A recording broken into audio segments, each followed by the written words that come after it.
কাল Barcelona versus Real ভালাদোলিদের এক ম্যাচে বার্সা 7-0 গোলের বিশাল একটি জয় পায়। এই বিশাল জয়ের পেছনে যার নামটি না বললেই নয়, সে হচ্ছে রাফিনিয়া।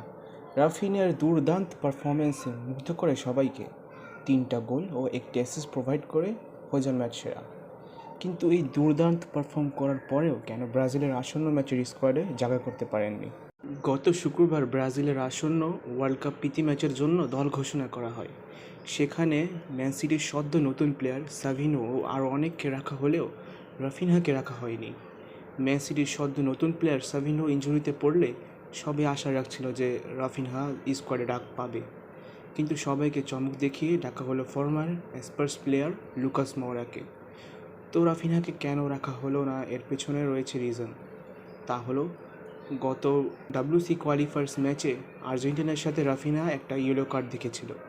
সেই ইয়েলো কার্ড খাওয়ার পর এক ম্যাচের জন্য রাফিনহাকে নিষিদ্ধ করা হয়, যার কারণে এত দুর্দান্ত পারফরমেন্স করার সত্ত্বেও নিষেধাজ্ঞার কারণে রাফিনহাকে ডাকা হয়নি।